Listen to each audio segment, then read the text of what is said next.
Voy a estarle compartiendo un mensaje titulado Entendiendo el llamado de Dios en esta hora.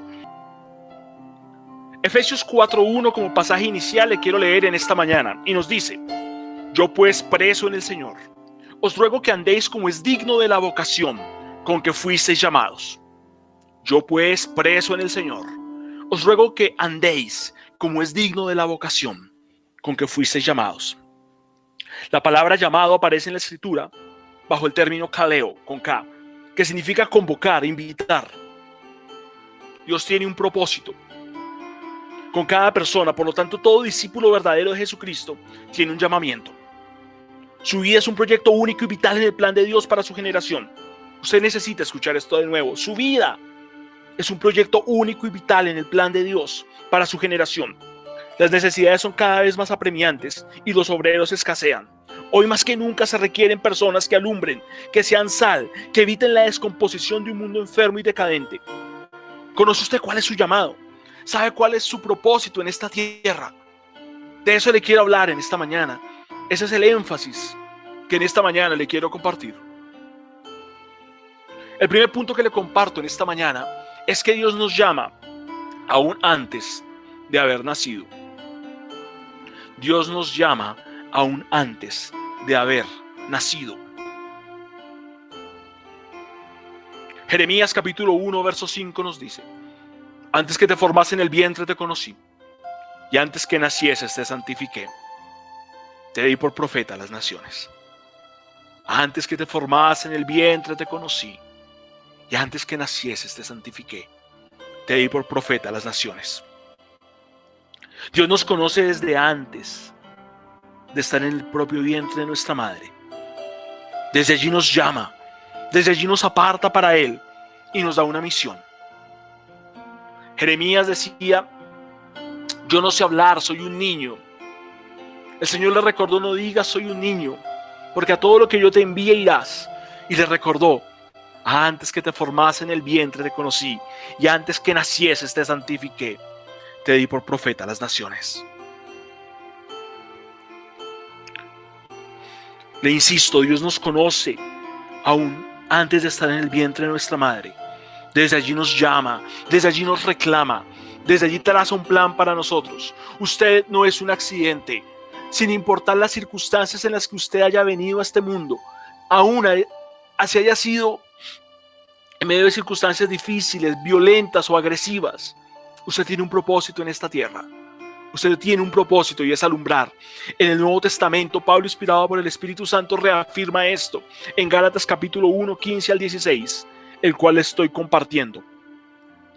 Pero cuanto agradó a Dios, que me apartó desde el vientre de mi madre y me llamó, por su gracia, revelar a su Hijo en mí, para que yo lo predicase entre los gentiles, no consulté enseguida con carne y sangre. Cuando agradó a Dios, que me apartó desde el vientre de mi madre y me llamó por su gracia, revelar a su Hijo en mí. Dios buscó a Jeremías desde su infancia, se reveló a él, lo buscó desde una edad cuando era muy joven. Cuando él busca a Saulo, a Pablo, ya es un hombre hecho y derecho, es un hombre sanguinario, educado, con una capacidad impresionante de transmitir, que hablaba varios idiomas y con una férrea y recia voluntad. Pero Pablo también reconoce que el Señor lo había apartado desde el vientre de su madre para servirle. Sin importar en qué momento de la vida usted se acerque a Jesús, si usted se está acercando a Él, Él lo apartó, Él lo buscó. Tú vienes a este mundo con un propósito. Donde quiera que me escuches, en los Santanderes, en la costa atlántica colombiana, en Argentina, en New Jersey, en Bogotá, en Cundinamarca, tú vienes a este mundo con un propósito. Tú no eres un accidente. Existes para terminar una misión. Cúmplela. Cúmplela, cumple con tu propósito, cumple con tu camino. Porque ese será tu mayor éxito en la eternidad y en esta tierra. Ese será tu mayor éxito en la eternidad y en esta tierra. El siguiente punto en el cual le enfatizo en esta mañana es que Dios nos llama a salvación. Dios nos llama a salvación. Isaías 45:22 nos dice: mirad a mí y sed salvos todos los términos de la tierra, porque yo soy Dios y no hay más. El primer y más importante llamado que Dios hace a los hombres y a las mujeres y a los hombres, es a ser salvos de la ira de Dios. Mirad a mí y sed salvos todos los términos de la tierra. Donde quiera que me estés escuchando en esta mañana, los brazos de Dios están abiertos. Los brazos de Jesús, los brazos de su cruz siguen abiertos, esperando por ti, porque te ama, porque te anhela, porque desea construir un lugar en la eternidad para ti, porque desea que tú camines con Él.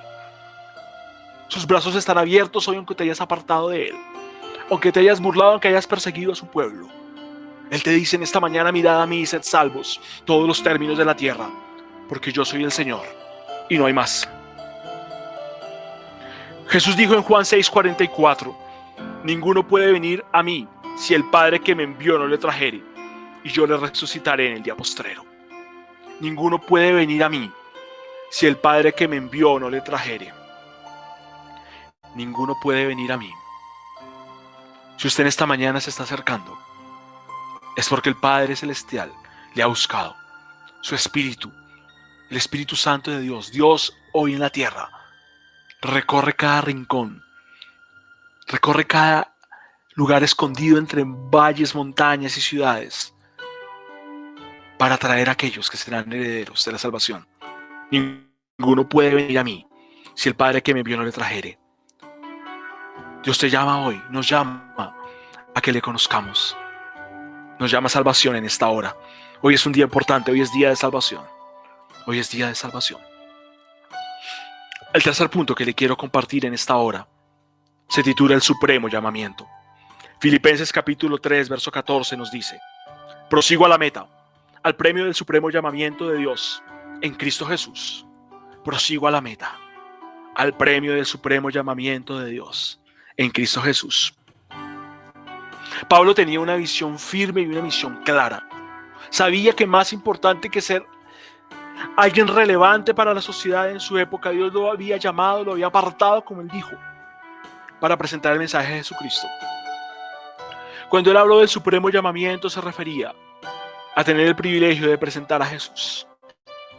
Ese es el supremo llamamiento. Charles Spurgeon, príncipe de los predicadores en el siglo XIX, los años 1850, un poco más allá, cuando estaba ordenando a un posible heredero del trono de Inglaterra al ministerio, le dijo, mientras oraba por él y lo apartaba del ministerio: si Dios te ha llamado al ministerio, no te rebajes a ser el rey de Inglaterra. Si Dios te ha llamado al ministerio, no te rebajes a ser el rey de Inglaterra. En los años 70, en medio del escándalo del Watergate, cuando Richard Nixon era presidente, muchos sectores diferentes de la sociedad norteamericana, creyentes y no creyentes, comenzaron a postular a William Grant o Billy Graham como candidato a la presidencia. Había un enorme apoyo, las encuestas comenzaban a mostrar una alta popularidad. Pero cuando fue entrevistado y cuando uno de los partidos, de los dos partidos de los Estados Unidos, le estaba ofreciendo ser precandidato, Billy Graham contestó categóricamente: fui llamado por Dios a designios mucho más altos que la Casa Blanca. Y así lo hizo.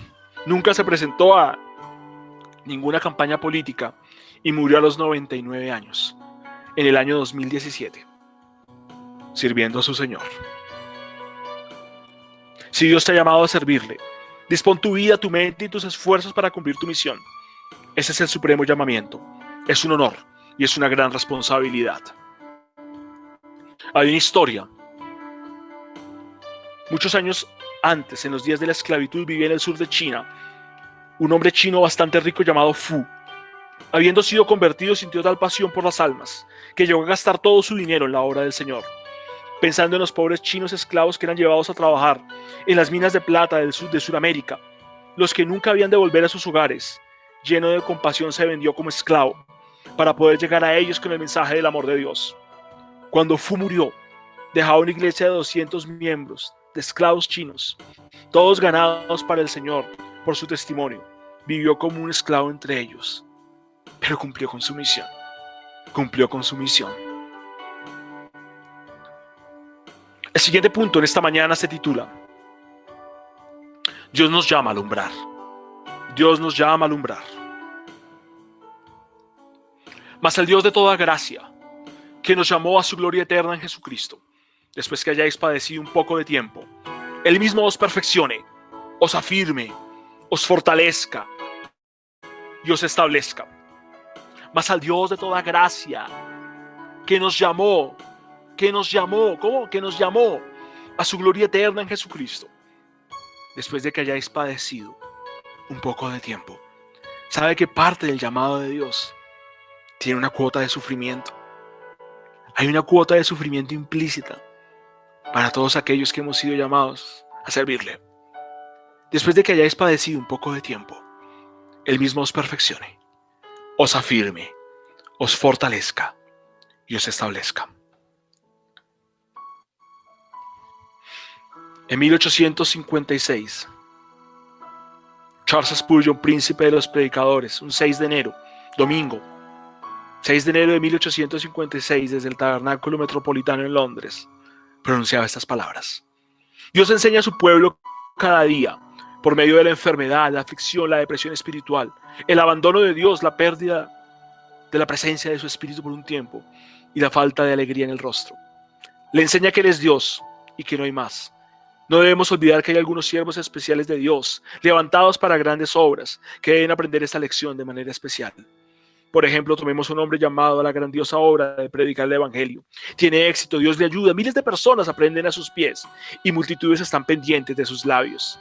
Tan seguro como que es humano, tendrá una tendencia a ser exaltado sin medida y empezará a mirarse demasiado y a mirar demasiado poco a Dios. Que los hombres que sepan, que hablen, que digan, que todos digan es cierto, muy cierto, amén. Sí, Dios nos ha dado una misión especial. Generalmente comenzamos a darnos honor y gloria a nosotros mismos, pero al considerar a los eminentes santos de Dios, ¿acaso no han observado jamás cómo Dios los ha llevado a sentir que Él es Dios y no hay más? El pobre Pablo, Saulo, pudo haberse considerado un Dios con D minúscula y haberse engreído con desmesura debido a la grandeza de su revelación, si no le hubiera sido dado un aguijón en la carne. Y los dioses no tienen aguijones en la carne. Charles Spurgeon, 1856.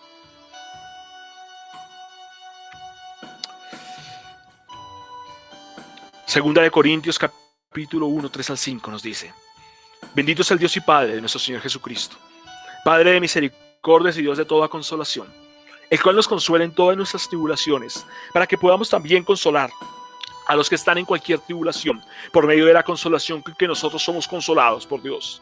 Porque de la manera que abundan en nosotros las aflicciones de Cristo, así abunda también por el mismo Cristo nuestra consolación. La tarea de alumbrar, de bendecir a otros, de traer consuelo, tiene una implicación y es el sufrimiento. Dios usa el sufrimiento para hacernos sensibles a su voz, para hacernos experimentar su soberanía y recordarnos que somos frágiles, pequeños y pasajeros, porque como seres humanos nos consideramos fuertes, grandes y eternos. Pero no, Dios nos quebranta, usa el dolor para mostrarnos su soberanía. Siempre he dicho que todos cantamos de la soberanía de Dios hasta que la conocemos, hasta que nos ha tocado experimentarla. Si hay algo que puede aterrar a los seres humanos, es vernos cara a cara con su soberanía. Pero Dios usa ese sufrimiento para hacernos sensibles, para hacernos experimentar su poder y recordarnos que somos frágiles, pequeños y pasajeros, peregrinos, extranjeros, que nuestra ciudadanía no es de aquí, que está en los cielos. A manera de conclusión, hay una antigua fábula que se conoce como el reloj del abuelo, el cual permaneció durante 3 generaciones en el mismo lugar, marcando fielmente los minutos y las horas del día. El reloj del abuelo tenía una enorme pesa que debían colocar arriba cada cierto tiempo para que funcionara. El nuevo propietario del reloj pensó: pobre, tan viejo este reloj y con esa carga tan pesada, y le quitó la pesa juntamente con su cadena. Al instante el reloj se detuvo, se paró. ¿Por qué me has quitado la pesa?, preguntó el reloj. Y el hombre contestó: solo quería aliviar tu carga. Por favor, colócala de nuevo. Esa pesa, esa carga, es la que me hace andar, es la que me hace funcionar. Prosigo a la meta, al premio del supremo llamamiento de Dios. en Cristo Jesús. Le hablé en esta mañana acerca de entender el llamado de Dios, que Dios nos llama para salvación, que debemos alumbrar en medio de una generación, que solo podremos traer consolación a otros cuando hemos aprendido a ser consolados por Dios, que el servir al Señor tendrá una cuota de sufrimiento, pero que es el supremo llamamiento. Le invito en esta mañana a que le diga: Señor, yo quiero cumplir con mi misión. Señor, yo quiero cumplir con mi propósito. Sin importar la edad que usted tenga, dile en esta mañana: yo quiero cumplir con mi propósito. Yo quiero hacer tu voluntad. Yo quiero seguirte.